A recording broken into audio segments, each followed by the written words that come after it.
একটি সন্তান জন্মানোর পর তার মা বাবা অনেক কষ্ট করে নাওয়া খাওয়া ভুলে দিনরাত পরিশ্রম করে সন্তানটিকে বড় করে তোলে। আর সেই সন্তানই যখন বড় হয়ে যায় তখন কিন্তু তার মা বাবার কষ্ট আর বুঝতেই চায় না বা বুঝতে পারে না। এরকমই একটা কথা গতকাল আমি এক বয়স্ক ভদ্রলোকের মুখ থেকে শুনলাম।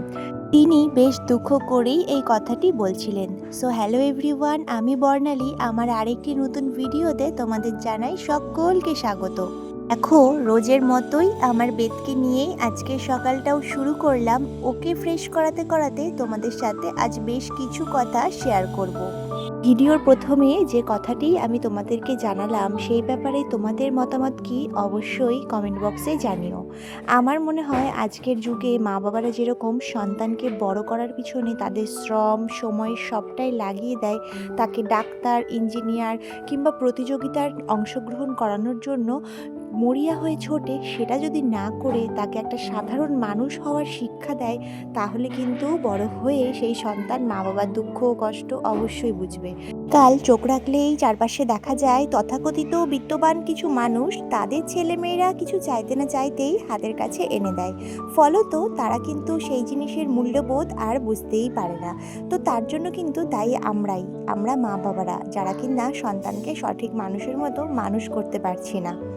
তাই আমার মনে হয় এখন থেকেই ভবিষ্যতের জন্য আমরা যেরকম কর্ম করব সেরকমই কিন্তু ফলের বীজ বপন হয়ে থাকবে।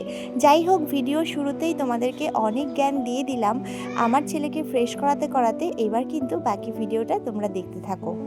আজ সকাল 7টার সময় যখন বাবুর ঘুম ভেঙে যায়, তারপর ওকে একবার আমি ফিট করিয়ে দিয়েছি, আর তারপরে আবার একটু ঘুম পাড়ানোর চেষ্টা করেছিলাম, কিন্তু না, বাবু কিন্তু আর একদমই ঘুমোতে চাইলো না বিছানায়।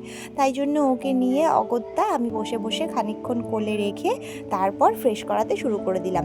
আজকে একটু বেশিক্ষণ ঘুমানোর ইচ্ছে ছিল আমার, কারণ আজ ছিল মার বৃহস্পতিবারের পুজো, আর সেই কারণে মার ওকে ধরতে একটু দেরি হবে। সেই কারণে মাও বলছিল যে আর একটু সময় ঘুমিয়ে নে, কিন্তু ছেলের জন্য তো সেটা হওয়ার উপায় নেই। সেই কারণে আগে ওর ডায়পারটা চেঞ্জ করে টিস্যু দিয়ে পরিষ্কার করে ওর হাত মুখগুলো মুছে ওষুধ খাইয়ে সবটা কমপ্লিট করে আমি কিন্তু বিছানাটাও গুছিয়ে নিলাম, তোমরা দেখতেই পেলে।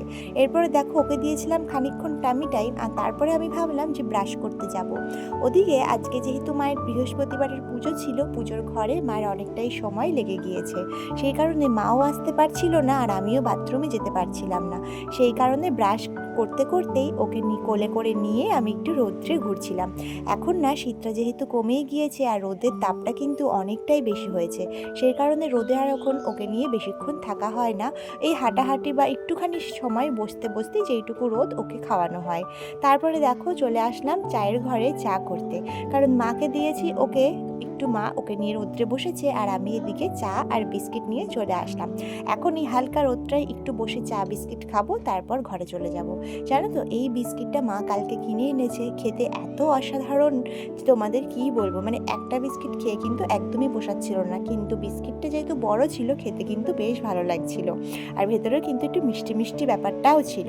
তারপরে দেখো, সরাসরি চলে আসলাম সেই দুপুরবেলায় স্নান সেরে আজকে বেরিয়ে আসলাম, আর তার মধ্যে মায়ের কিন্তু রান্না বান্না কমপ্লিট, আর বাবুকে মা স্নান করাতে নিয়েছে, আর সেই সুযোগে আমিও স্নানটা সেরে নিলাম, কারণ স্নানের পর বাবুর যেহেতু ঘুম পেয়ে যায়, সেই কারণে আমি চেষ্টা করি স্নানটা সেরে নেওয়ার, কারণ ও খেতে খেতে ঘুমোবে, আর না খেয়ে যদি ঘুমোই তাহলে কিন্তু একদমই ঘুমোতে চায় না, সমানে কান্না করে আর উঠে যায়। তারপরে দেখো, স্নান সেরে আমি বাইরে চলে আসলাম।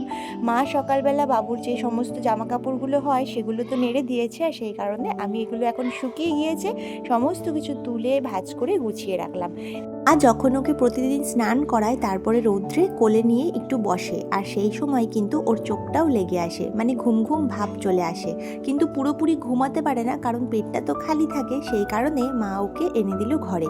মা বলল ওকে এখন একটু খাইয়ে দে, তারপর আমি আবার ঘুম পাড়িয়ে দিচ্ছি।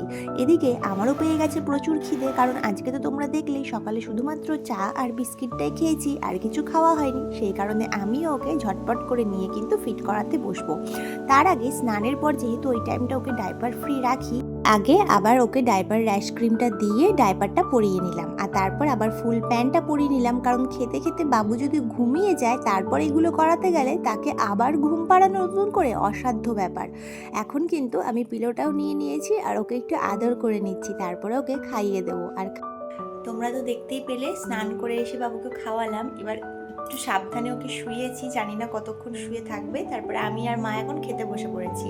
চলো তোমাদেরকে দেখিয়ে দিই আজকে কি কি রান্না হয়েছে। একদম সিম্পল রান্না বান্না হয়েছে। এই দেখো, মা আমাকে এখানে খেতে দিয়ে দিয়েছে, গরম গরম ভাত নামিয়ে দিয়েছে, এখানে করেছে পাঁপড় ভাজা, আর এখানে রয়েছে বিট দিয়ে গাজর দিয়ে ভাজা। মা, শুধু বিট ভাজা রয়েছে, আচ্ছা।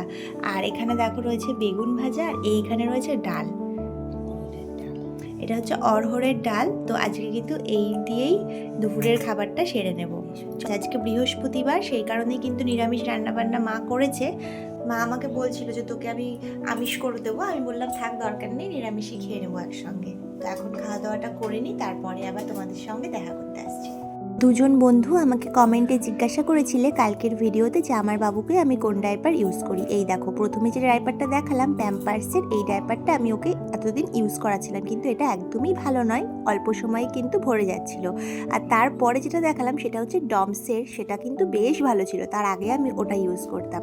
আর এখন ওকে ইউজ করাচ্ছি হচ্ছে বেবি হাগের, আর সেই ডাইপারটা কিন্তু আমার ভীষণ ভালো লেগেছে। তোমরা কিন্তু এই ডাইপারটাও ইউজ করাতে পারো। তারপরে দেখো, তোমাদেরকে দেখাচ্ছি দুটো নাইটি কিনেছি নতুন, জানো তো, ফ্রন্ট ওপেন, মানে বোতাম দেওয়া। এখন তো লাগে, আর এখন যেহেতু গরম পড়ে যাচ্ছে, ওই 3/4 হাতা নাইটিগুলো না আমি গরমে একদম পরতে পারি না, সেই কারণে দুটো নাইটি কিনেছি। নাইটির প্রিন্ট দুটো কেমন হয়েছে বলো তো? মার প্রথমে বেশি পছন্দ হয়েছিল না, বলছিল এত হালকা হালকা কালার কেন নিয়েছিস। তারপরে যখন পরলাম, তারপরে মা দেখে বলছে না, বেশ ভালো লাগছে। তোমরাও জানিও যে কেমন হয়েছে নাইটির প্রিন্ট দুটো। তাহলে আজ কিন্তু ভিডিওটা এখানেই শেষ করলাম। তোমরা এইভাবেই আমাকে ভালোবাসা দিও, পাশে থেকো, ভালো ভালো কমেন্ট করো। দেখা হবে আবার একটি নতুন ভিডিও।